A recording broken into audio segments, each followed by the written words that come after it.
Oh. C'est énorme. Regardez ça. C'est incroyable. Chaque fois, c'est pas le premier que j'ai, hein, mais à chaque fois je suis impressionné par cette putain de stabilité. C'est ouf. Un gamin, un vrai gamin. Préparez-vous, encore une fois, à un épisode bien bordélique. Pourquoi ? Je vais vous expliquer. Au plus le projet avance, au plus il faut que je commande des pièces. Je pense que vous en doutez. Rien d'anormal jusque-là. Le problème, c'est qu'il y a des pièces qui arrivent très rapidement, d'autres qui prennent du temps, certaines avec des fois 3 semaines, 4 semaines d'attente, ce qui pose un gros problème quand on fait une vidéo par semaine comme je le fais. Voilà. Évidemment, si je vous dis ça maintenant, c'est que j'ai toujours pas reçu certaines pièces que j'ai commandées pour la Gauloise, pour les vidéos actuelles.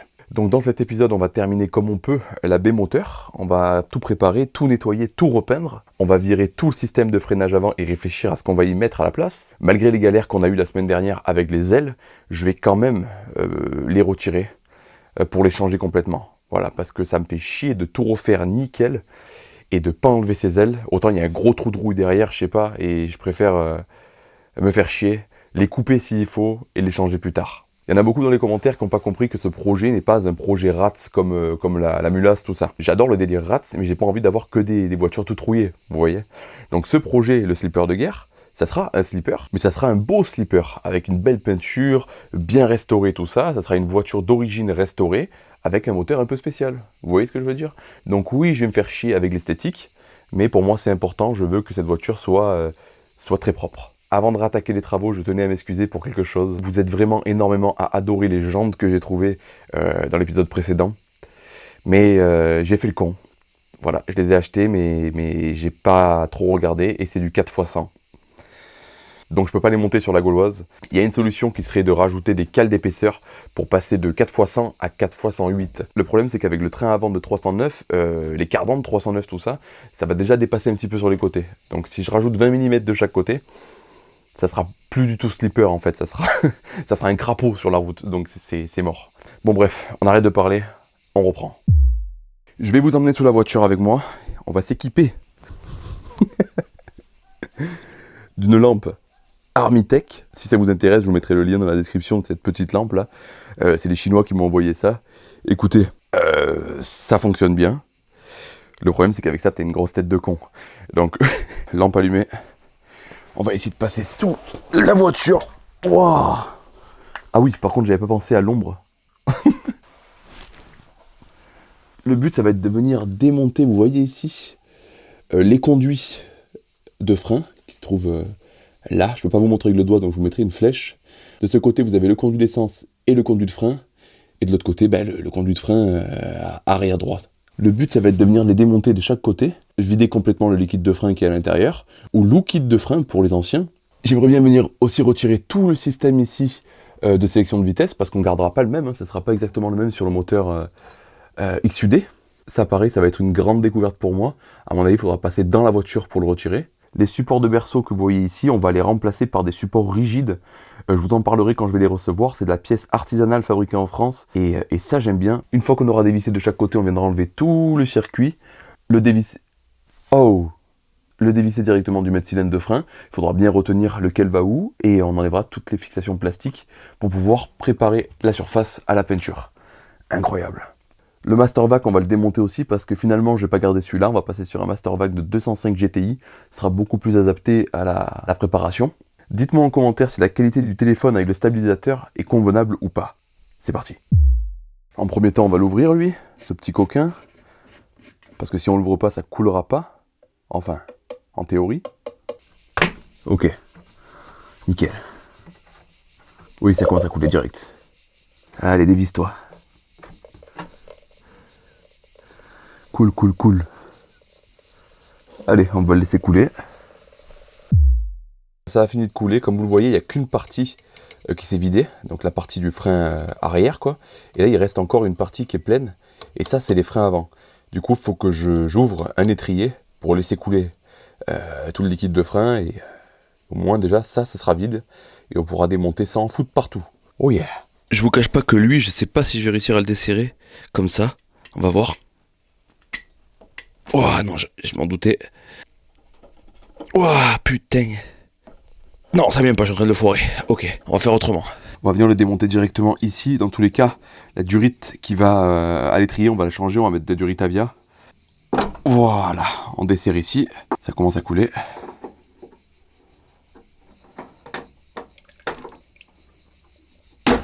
Oups, j'ai pété une fixation, je crois. Allez, on va le laisser couler. La récolte du sirop d'érable. Voilà, la récolte du sirop est terminée. Je vais pouvoir tout démonter maintenant. Le frein arrière. Hop, ça a sauté. Et maintenant, logiquement... Ok. Bon, il faudra que j'achète des fixations. Bon, tu sais quoi, péter pour péter, je m'en fous. Hop. Allez, sors. Celle-là, elle est un peu spéciale, j'ai pas envie de la péter. Ok. Pété. Première durite de frein démontée. Yes.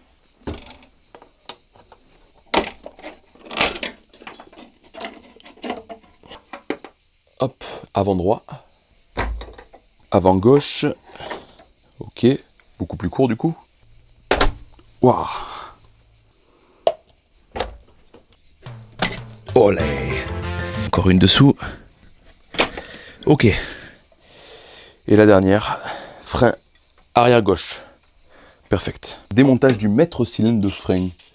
Hop. Maître cylindre de frein de voiture. Encore une première pour moi. On va voir comment c'est fait cette diablerie. Ok. Je suppose que c'est un peu comme une moto, il doit y avoir un piston derrière, un truc comme ça. En tout cas, c'est bien rouillasse. Alors, ça sort tout. Oula. Ok, j'étais sous pression, il y a de l'air qui est sorti. Pourquoi il y a de l'air qui est sorti? Comment c'est fait ça? Ouais, voilà. Donc c'est bien ce que je pensais. C'est un système de piston. Un peu comme sur un mètre. Oh le con. Top, génial. Ça ressemble un peu à un frein arrière de moto. Mètre cylindre du frein arrière quoi. Mastervac. Alors ça c'est une technologie que je ne connais pas. Voilà, j'ai jamais bossé sur un Mastervac. Donc je suppose qu'il faut le démonter de l'intérieur de la voiture. Ça veut dire qu'il faut tomber beaucoup de choses quand même pour pouvoir y accéder, je suppose. On va aller jeter un coup d'œil à l'intérieur. Non? Alors là, je pars dans l'inconnu le plus total. Je suppose qu'il faut enlever tout ce qu'il y a là. Tout. Pour accéder au pédalier derrière. Et du coup au Mastervac qui se trouve juste derrière. Je suppose. Vous m'excuserez pour cette qualité médiocre de grand angle. Mais là, j'ai pas d'autre solution. Déjà que j'ai à peine la place moi. Alors vous imaginez bien que c'est compliqué. Oh, l'ombre. Oh, mon Dieu, quelle horreur. J'ai honte de vous montrer un plan pareil. Une vis. Hop. Les plastiques sont de grande qualité. J'ai peur de les casser à chaque fois que je les touche. Là, ça vient. Il y a forcément une vis cachée. Il y a forcément une vis cachée quelque part. J'ai tout pété. Excellent. Regardez où ils sont allés cacher une vis. Regardez. Voilà où elle est la vis. Vous la voyez au milieu là? Vous la voyez la vis là sur le côté? C'était sous la grille d'aération que je pense avoir pété en la sortant. Putain, les plastiques d'origine sont à chier. Et en plus la vis, elle sert à rien, c'est pété dessous. Putain, carnage. Donc là maintenant... Ah, il y a une vis aussi au niveau du starter, je l'avais pas vu. Normalement, ça devrait sortir. Ah, il y a encore une vis là, mais c'est quoi ça? Ah, mais c'est la boîte à fusible. Ok, boîte à fusible. Il y a encore une vis cachée, je suis sûr qu'il y a encore une vis. Oui, putain. Une vis de 10, regardez ça. Regardez-moi la vis qu'ils ont mis au fond là-bas. Putain, mais... Oh, les ingénieurs. Ah, ben il y en a une là aussi. Je l'avais pas vue. Faut l'enlever. Hop, celle-là. Ah non, faut pas l'enlever complètement, c'est bon. Il faut enlever de la vis de 10 au fond. Le petit écrou de 10 caché. Que je viens de perdre. Bon, elle vient de tomber derrière le tapis, bon, c'est pas grave. Hop, et là normalement, voilà. On y voit beaucoup plus clair là. Ok. Donc le Mastervac il est là.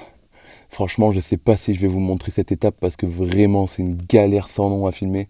Et ça doit même pas être agréable pour vous à regarder quoi. entre qualité d'image et ombrage de fou, tout ça. Il faut vraiment que je trouve une solution pour vous filmer des moments pareils, quoi. Là, c'est une catastrophe. J'ai honte de vous montrer ça, vraiment.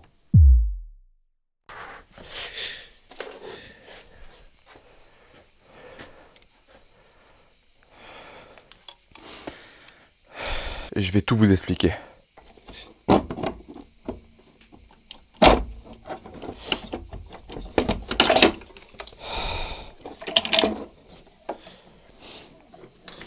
Vous inquiétez pas, je vais tout vous expliquer.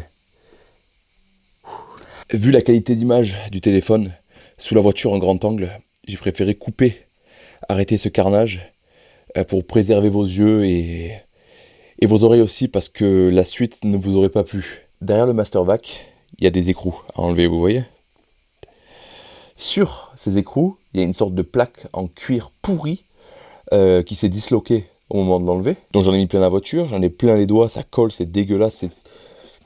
Une fois cette plaque de cuir enlevée, vous tombez sur ça. Venez voir. Vous tombez sur cette immonde chose qui est posée sur chaque vis du Master Vac pour venir tenir le cuir pourri en place. Voilà. Le problème de ces trucs-là, c'est que bon, celles qui sont accessibles, ok, facile à enlever.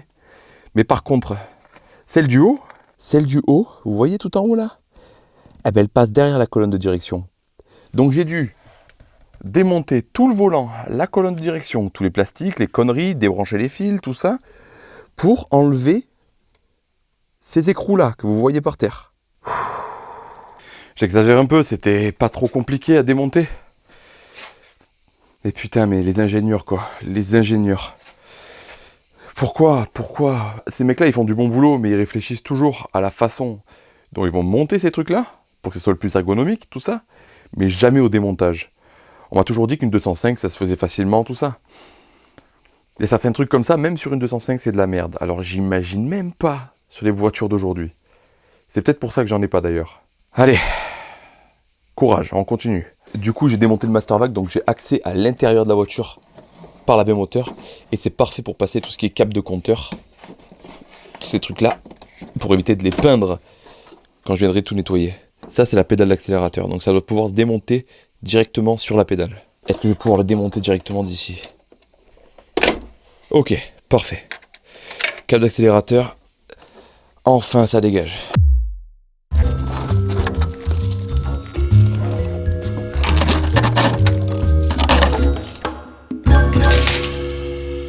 Je pense vraiment que je vais regretter ce que je viens de faire. Je viens de virer tout le faisceau moteur. J'ai débranché toutes les prises sur le boîtier de fusible, là où tous les fils sont branchés. J'ai pris 1 milliard de photos, je suis pas con. Je pense vraiment que je vais regretter ce que je viens de faire. Au moins il est là, je vais pouvoir le refaire proprement, tout nickel. Ça sera déjà une bonne chose de faite. Je le ferai sûrement hors caméra parce que ça doit pas être très intéressant. Et voilà ce qui se passe quand je m'énerve. Ça c'était mon doigt par contre. Au moins, il n'y a plus rien. Là, il n'y a plus rien. Yes. Je vous avoue, j'ai travaillé un peu comme un égoïste, sans caméra. Voilà, j'ai eu un élan de haine et de motivation qui est arrivé. Et du coup, j'ai torché tout le reste sans caméra. Bon, c'était pas bien intéressant, il n'y avait pas grand-chose de cool à voir. Comme vous l'avez vu, j'ai galéré à filmer à l'intérieur, mais bon, j'ai viré le faisceau, j'ai viré tous les câbles qui restaient, tous les clips plastiques, j'ai tout numéroté, tout machin, tout pour m'en rappeler, j'ai pris 1 milliard de photos. Voilà, donc officiellement la baie moteur est complètement nue. Je vois qu'il reste encore ça, l'outil d'origine pour démonter les roues. Bon, ça fait du poids en moins. Les seuls trucs qui restent encore en place, c'est les articulations de berceau que je changerai par du rigide, comme je vous ai dit tout à l'heure. Mais je vais vous montrer. J'ai absolument tout retiré, prêt à être nettoyé, prêt à être apprêté et prêt à être repeint. Voilà. Bien évidemment, je vais venir masquer avec un carton à l'intérieur, tout ça, pour éviter de rentrer de la merde dedans. Et pareil pour la peinture, hein, j'ai enlevé tous les caoutchoucs, tout ça, pour qu'une fois que c'est bien repeint, je pourrai remettre tous les caoutchoucs en place, tout nickel. Voilà, véritable slipper. Cette partie de vidéo était un peu courte parce que voilà, c'est assez redondant, je trouve. C'est beaucoup de démontage, et j'aimerais bien qu'on accélère un peu le pas. Et moi, si je filme pas ces moments, ça me permet d'aller plus vite et vraiment, je vous filme les trucs les plus intéressants. À demain.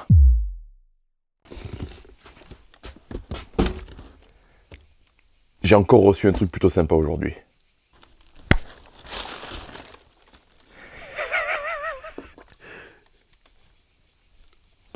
Voilà le chibron de frein qu'on va mettre sur la gauloise. Je sais même pas comment je vais réussir à caler ce bordel dedans, quoi. Oh, c'est immense. Vous pensez que ça va bien freiner, là? Ça fait la taille de ma tête. J'ai fait un test, je l'ai posé sur la fusée, donc les vis tombent parfaitement au bon endroit. Par contre, bon, ça c'est le disque plein hein, que j'avais acheté. Vous inquiétez pas, c'est pas ce qu'on va garder. Mais regardez la gueule du bordel, quoi. Oh, il faut rajouter bien 30 mm. Peut-être qu'avec une autre taille de disque, ça va se centrer automatiquement dans le monstre là. Et voilà. D'ailleurs, avec les jantes que je peux pas garder, ben, ça tombe bien parce que ça passe pas, ça rentre pas du tout. Et pour que ça rentre, il faudrait mettre des cales de 30 mm au moins. Donc on va trouver une nouvelle solution pour les jantes. Je suis même pas sûr de prendre des jantes de 1,9 litre GTI, mais peut-être des jantes Toll beaucoup plus grandes et beaucoup plus épaisses. Je vais essayer de voir s'il existe des jantes Toll en 16 par exemple, avec de la place à l'intérieur, je sais pas trop. Si vous avez des conseils au niveau des jantes qui passeraient là-dessus, n'hésitez pas à me le dire en commentaire. Avant de reprendre le bordel, j'aimerais bien vous parler du nouveau stickers que j'ai mis sur ma boutique. Vous avez été super nombreux à me demander un stickers sans voiture, sans mula, sans gauloise, tout ça. Un stickers juste pour me soutenir avec le nom de la chaîne. Chose faite, c'est disponible sur mon site, je vous mets le lien dans la description et le nom du site sur l'écran, vers là, je sais pas où il sera. En tout cas, merci beaucoup pour tout votre soutien. On reprend. Comment on va faire? Vu que je m'en fous de la défoncer, je vais pas hésiter à forcer un petit peu dessus.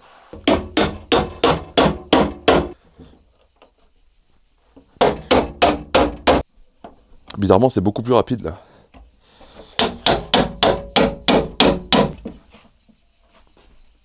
Oh, la différence.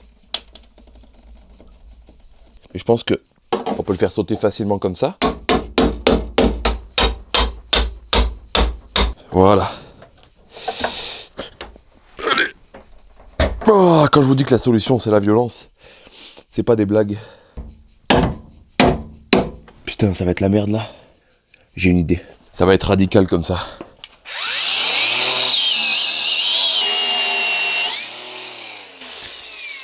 Là, on y voit plus clair. Voilà. C'est magique. Ça a marché à merveille. Ouais, regardez. Regardez tout ce qui tombe. Vous voyez, c'est pour ça que je voulais le démonter. Regardez ça. Tout ça, c'est tombé de l'aile là. Putain, j'ai bien fait.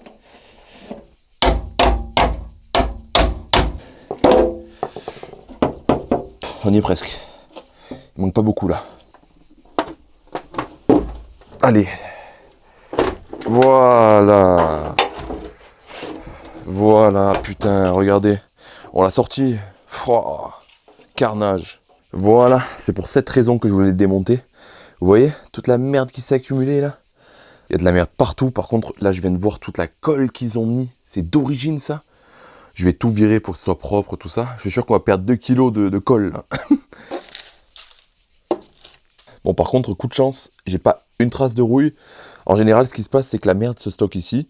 Et la merde est pleine d'humidité. Du coup, ça vient faire des points de rouille et des trous dans la carrosserie, tout ça. La bonne nouvelle pour moi, c'est qu'il n'y a pas de rouille. Du tout. Donc c'est très bien.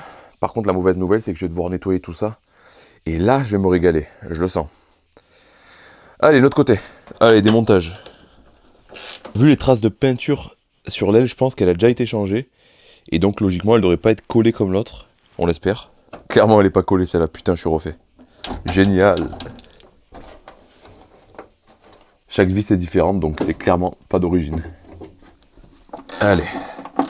Avec un peu de chance, ils ont eu la flemme de remettre la vis à l'intérieur. On verra bien. Non, ils ont pas eu la flemme. Bon, faut démonter. Démonte-toi. Démonte-toi. Ah putain.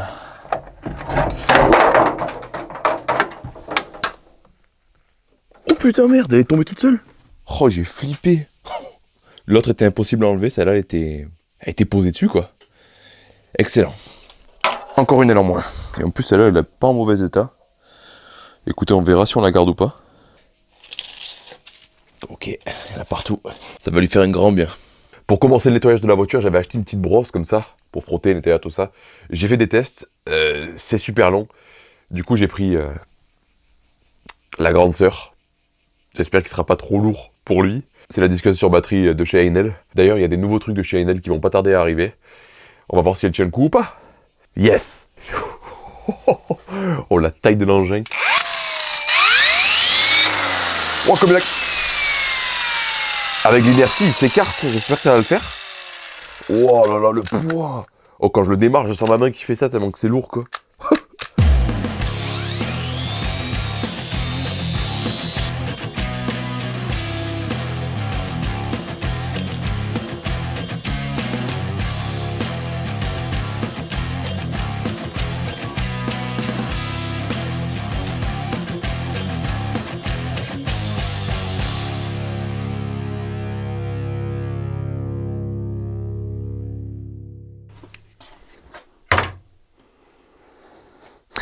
Une heure et demie après. C'est long, c'est très long, j'en fous partout, le garage est plein de poussière. Il y en a vraiment sur tout dans mon garage. Ça va être un enfer à nettoyer, mais... Voilà. Bon. Ici, j'ai commencé à forcer vraiment sévère pour enlever le plus de peinture. Et je me suis rendu compte qu'en fait, mettre la tôle à nu, ça servait à rien. Tant que c'est assez lisse et tant que la surface est nickel pour peindre, ça ira, ça sera très joli. Donc j'ai arrêté de frotter comme un con, j'ai tout nettoyé. Il n'y a que cet endroit-là que j'ai pas encore terminé parce que j'ai fini la batterie là. Et dans tous les cas, je pense que je le ferai à la main parce que c'est des accès un peu chiants. Je le ferai avec lui là. J'ai oublié son nom. On voit bien la différence sous la voiture et après quoi. Donc là, tout le fond, je l'ai poncé. Je l'ai nettoyé au nettoyant frein. Je vais passer une première couche d'après, juste pour faire un test, hein, je vais voir ce que ça donne. Si c'est pas bon, je virerai tout, je recommencerai, ou je reponcerai par-dessus, quoi. J'ai envie de voir ce que ça peut donner sur cette surface avant de continuer à frotter comme un fou partout. Ça me donnera une idée du travail qui me reste niveau ponçage. Voilà, quoi. Je vais juste enlever ça pour pas le peindre, protéger 2-3 trucs, et c'est parti. Tous les trucs que j'ai peur de peindre, je les ai protégés. On va faire un premier test, voir ce que ça peut donner.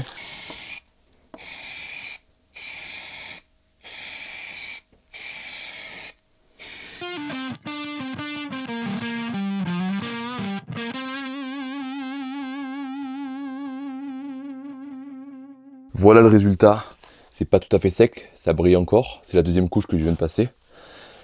Écoutez, je suis très content, je suis très content. Pas besoin de poncer pendant des heures pour avoir un bon résultat. Donc il faudra que je reponce un coup pour peindre la peinture officielle, on va dire. Mais voilà, on est pas mal, je vais essayer d'éclairer encore un peu mieux. Vous voyez, ça fait un après bien mat comme il faut partout, pas de défaut, pas de coulure, que dalle. Dites-moi dans les commentaires quelle couleur on met... sous le capot. À la base, j'avais prévu de mettre la couleur d'origine, donc c'était le gris Futura de la voiture, mais je me dis que c'est un slipper, et quand on va ouvrir le capot, ça pourrait être cool d'avoir une couleur sympa, un truc qui change, quoi. Donc, je sais pas trop. Dites-moi en commentaire ce qui irait bien. Regardez, je vous montre de loin. Oh, putain, ça paraît neuf, c'est incroyable. Dites-moi en commentaire ce que vous voyez bien comme couleur, et j'irai acheter ça. Allez, il est tard, il fait nuit, il me reste plus qu'un jour avant de sortir la vidéo. À demain.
B-moteur apprêté.